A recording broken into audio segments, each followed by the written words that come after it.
학대로 사용하지 않으시죠? 개념이 없으시잖아요 지금. 내가 얼마나 쓰고 있는 언어가 천박한지를 네. 본인 스스로 모른다는 것이 심각한 문제입니다. 왜 이 모양이 꼴이 됐냐면 최근에도 이제 그런 사건들이 굉장히 많이 일어났었잖아요. 아직까지도 이슈가 되고 있더라고요. 심심한 사과를 표시한다고 그랬는데 뭐 사과를 심심하게 하냐. 뭐 유선상으로 사과를 전화를 했다고 그랬더니 너는 유선상이라는 사람을 만난 적이 없다. 사흘을 4일로 휴가를 판단한다든지 뭐 금일 어쩌고 그러면 금요일이냐 뭐 이렇게 생각해요. 비너증이라고 그러는데요. 우리 몸에 피가 부족하면 빈혈이 오는데 언어가 부족한 걸 이제 비너증이라고 그래요. 내가 쓰고 있는 언어가 얼마나 부실한지는 바로 알 수 있을까요? 모를까요? 잘. 왠지 질문하시는 거 보니까 잘 모를 것 같은데. 잘 모를 것 같아요. 내가 얼마나 쓰고 있는 언어가 천박한지를 네. 본인 스스로 모른다는 것이 심각한 문제입니다. 자, 그러면 얼마나 비너증이 심각한지를 잠깐 개념 테스트를 해보도록 하겠습니다. 저요? 네. 자, 방망이와 몽둥이는 어떤 차이가 있을까요? 방망이와 몽둥이? 네, 어떤 걸 방망이라고 그러고 어떤 걸 몽둥이라고 그럴까요? 방망이는 도구로 사용하고 몽둥이는 이제 학대로 사용하지 않으시죠? 개념이 없으시잖아요 지금. 아닌가요? 방망이는 야구방망이, 빨래방망이처럼 태어날 때부터 목적과 용도가 정해져 있는 걸 방망이라고 해요. 몽둥이는 정해져 있지가 않아. 엄마가 급하면 아무거나 일상의 모든 게 다 몽둥이가 될 수가 있는 것. 이게 몽둥이의 무한 변신수예요. 이게 우리말의 미묘한 개념적 차이인데 이런 개념적 차이를 모르고 쓰고 있는 것도 저는 비너증의 한 사례라고 생각해요. 그럼 여러분 미식가 그랬을 때 미식가 한자라는 거 아시잖아요. 그럼 네. 미자가 아름다울 미자일까요? 맛 미자일까요? 질문을 들어보면 아름다울 미일 것 같은데. 네, 맞아요. 아름다울 미자예요. 만미자를 쓴다고요, 사람들이 가끔. 네. 정확히 퍼센트는 얼마인지 모르겠지만 우리가 쓰고 있는 일상 언어의 거의 대부분이 다 한자예요. 한자어가 많죠. 그렇죠? 네. 한자어를 모르니까 심심한 사과라든지 뭐 유선상 이런 것들이 이제 해프닝이 일어나는 거죠. 예를 들면 사고가 나서 사고가 바뀌었다. 앞에 사고는 사건 사고, 뒤에 사고는 생각하는 사고. 그럼 이거를 한자를 모르면 그럼 또 이제 항의할 거예요. 뭐 그런 말을 또 하냐고. 동어 반복이냐. 한자를 알면 바로 이제 그 의미가 와닿는데 네. 우리 진행자분이 얼굴이 지금 사색이 된 것 같아. 사색을 하지 않아가지고 뭐 이렇게 그런 것처럼 사색을 하는 생각하는 거하고 얼굴이 이렇게 죽을 쌌자 사색이 된 거하고 네. 그러니까 동음 이의어가 우리말에 굉장히 많거든요. 네. 어휘력만 늘려도 우리의 일상 언어의 품격은 저는 혁신적으로 혁명적으로 늘어난다고 생각해요. 교수님이 보실 때는 저희 그 MZ세대들이 점점 이제 멍청해지는 것 같이 느껴지나요? 그렇게 얘기하면 MZ세대가 이 방송을 보고 저한테 폭격을 날릴 것 같고 저는 이제 저마다 다 세대별로 갖고 있는 강약점이 있다고 생각해요. 그 심심한 사고라든 이런 걸 보고 누가 누구를 이렇게 일방적으로 잘못했다고 지적할 것이 아니라 저는 이런 생각을 한번 해봐요.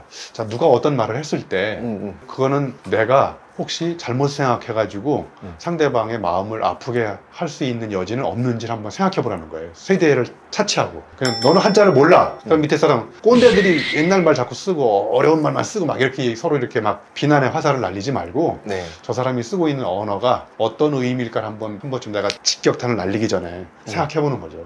아, 이게 모르는 단어구나. 그러면 내가 함부로 이야기하는 것 자체가 상대방한테 상처를 줄 수 있겠구나. 우리가 대화를 할 때 저 사람이 쓰고 있는 단어, 언어가 정확하게 무슨 뜻인지를 바로바로 알아낼 수 없는 상황들이 굉장히 많이 있거든요. 그럴 때 서로 화내지 말고 잘 들어보는 거죠. 저 사람이 얘기하는 게 무슨 말인지. 모르면 솔직히 죄송합니다. 저 그게 무슨 말인지 모르겠습니다. 그러면 자세를 낮추고 배워보겠다는데 그 사람한테 대고 야, 너는 그것도 모르냐? 뭐 이렇게 야단 치지는 않을 거 아니에요. 어떤 사람 보면요, 말을 할 때 유명한 사람의 명언을 그 적재적소에 딱 배치해가지고 자기 생각을 이렇게 뒷받침할 수 있는 이론적 근거나 잘 이렇게 근거를 대면서 자기 주장을 조목조목 펼치는 사람이 있잖아요. 그런 사람들 있죠. 그런데 어떤 사람은 경험한 게 별로 없어. 그리고 내가 보니까 책도 안 읽어. 그러니까 이제 틀에 박힌 언어를 가지고 이제 계속 구사하는 거죠. 저는 이제 꼰대와 리더의 차이점을 꼰대는 입력은 고장 났는데 출력만 살아있어요. 옛날 이야기를만 계속 하는 거죠. 그러니까 꼰대의 특징은 언어가 주로 과거 지향이에요. 근데 리더는 굉장히 미래 지향적이에요. 꼰대는 가방형 사고방식을 해요, 언어가. 자, 바깥에 책이 아무리 크거나 사이즈가 다양해도 내가 갖고 있는 가방의 사이즈가 요만하면 그 바깥에 있는 걸 여기다 집어넣으려면 어떻게 될까요? 가방에 맞춰서 집어넣어야 되겠죠. 자르든지 뭐 아무튼. 그럼 이게 무슨 이야기냐면 꼰대는 나 중심적 사고방식을 갖고 있는 거예요. 가방형 사고방식. 근데 리더는 언어가 보자기형 사고방식이에요. 그러니까 가방은 집어넣다. 동사가 몇 가지밖에 안 돼. 근데 보자기는 덮어 씌우다, 둘러싸다, 둘러매다. 그래서 철저하게 타자 중심인 것 같아요. 다른 사람의 사고방식, 다른 사람의 이야기를 잘 들어보고 그 사람한테 이렇게 존중해주고 배려해주는 언어를 리더가 쓰고 있지 않나. 그래서 언어가 다르니까 한 사람은 꼰대가 되고 한 사람은 또 미래지향적인 리더가 되고 뭐 이런 또 차이를 우리가 생각해 볼 수도 있을 것 같아요. 나의 언어 레벨을 높이기 위해서는 책을 읽고 그리고 글을 쓰는 거를 해야 된다라고 하셨는데 네, 맞습니다. 그게 요즘 세대에서 좀 잘 이루어지지 않는 거겠죠? 네.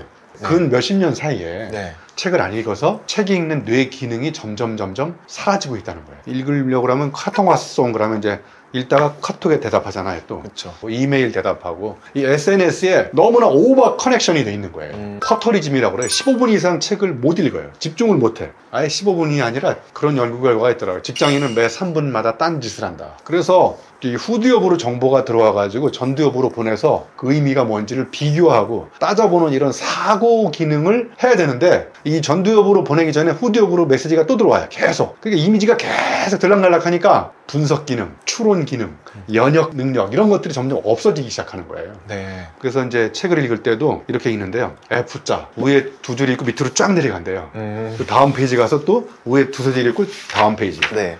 왜 이 모양이 꼴이 됐냐면 텍스트를 읽고 깊이 사색하면서 텍스트의 의미를 해독하는 그런 사유 능력을 길러내지 않고 누가 예를 들면 500페이지 책을 읽고 5분짜리 영상으로 딱 유튜브에 올려놔. 네. 그럼 유튜브에 영상에 올려온 5분짜리 보는 사람과 500페이지 책을 읽으면서 막 네. 이렇게 저처럼 막 밑줄도 치고 메모도 하고 막 그러면서 이제 단어에 숨겨져 있는 의미의 껍질을 파고 들어가가지고 그걸 해석해내고 이런 사람의 사유체계 사이에는 이게 이제 시간이 지날수록 하늘과 땅 차이가 벌어지는 거예요. 네. 유튜브가 필요 없다가 아니라 저는 유튜브는 인간한테 생각의 문을 열어주는 관문이라고 생각해요. 이런 동영상도 보고 아 저렇구나 저런 의미가 있었네.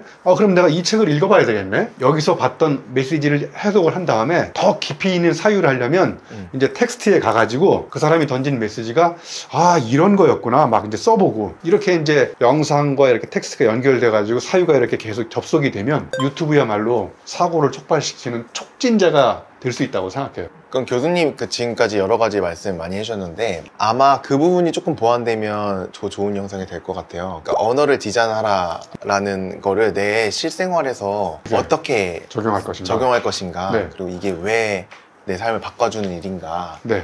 그래서 이제 이 책의 2부에 가면 네. 만들어야 될 7가지 사전이 나와요. 은유 사전을 소개하고 싶어요. 은유 사전. 은유법 아시죠? 네. 자, 예를 들면 은유법 중에 독서는 피클이다 이런 단어를 하나 만들었어요. 은유법을. 네. 은유법은 반드시 앞에는 추상명사를 써야 돼. 독서, 사랑, 열정, 혁신, 행복 이렇게 추상명사. 반드시 뒤에는 보통명사. 눈으로 관찰할 수 있고 만질 수 있고 이런 거 접촉할 수 있는 거를 보통명사라고 그래요. 네.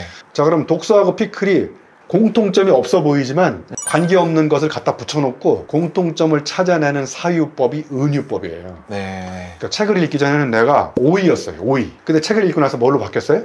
피클. 자, 그럼 오이가 피클이 될 수 있는데 피클이 다시 오이로 되돌아갈 수 있을까요? 아니요. 돌아갈 수 없어요. 네. 그러니까 무슨 이야기냐? 책은 읽기 전의 상태로 돌아갈 수 없는 위험한 매개체라는 거예요. 그러니까 책을 함부로 읽으시면 안 돼요. 책을 함부로 읽으면 저처럼 위험한 사람이 돼요. 네? 그러니까 독서라는 게 오이가 피클로 바뀌는 전문 용어로 비가역적 변화. 원상태로 돌아갈 수 없는 변화를 비가역적 변화라고 하는 거예요. 네. 그러니까 독서를 사전에 찾아보면 막 어려운 정의이 돼 있는데 내가 경험을 해보니까 독서가 피클이야. 그럼 제가 설명한 독서는 피클이다 이 의미를 쫙 들어보는 순간 독서에 대한 게 의미가 확 와닿지 않나요? 네. 네. 이런 게 은유법인 거예요. 자, 그러면 결혼한 사람한테 결혼을 은유법으로 표현하라고 연습을 시켜봤어요. 제가. 네. 어떤 사람이 결혼은 양파라는 거예요. 왜 양파일까요? 깔수록 눈물이 나서 그런가? 와! 원래는 까도 새로운 게 나오는 게 양파다. 네. 그러니까 똑같은 양파인데 네. 어떤 사람은 이걸 해석을 굉장히 긍정적으로 하는데 네. 어떤 사람은 굉장히 부정적으로. 결혼은 기쁨의 양파. 눈물. 기쁨의 눈물일 수도 있고. 네. 내가 결혼 전문가가 아닌데 네네. 결혼에 대한 은유법을 20가지를 개발하는 거야. 20가지. 내 경험적 사례에 비춰가지고. 그럼 내가 어디 가서 결혼에 대한 특강을 1시간 동안 아주 재밌게 언어적으로 풀어낼 수가 있어요. 네. 이게 은유사전의 네. 위력인 거예요.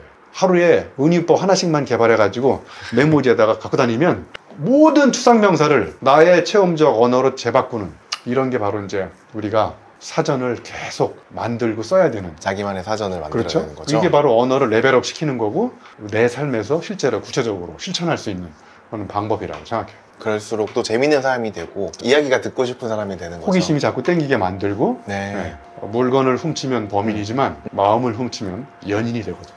오. 마음을 훔치는 비결은 바로 뭐냐? 네. 언어입니다. 네. 오늘 좋은 얘기 많이 해주셔서 감사하고요. 네, 다음에 또 뵙겠습니다. 네, 고맙습니다. 감사합니다. 네.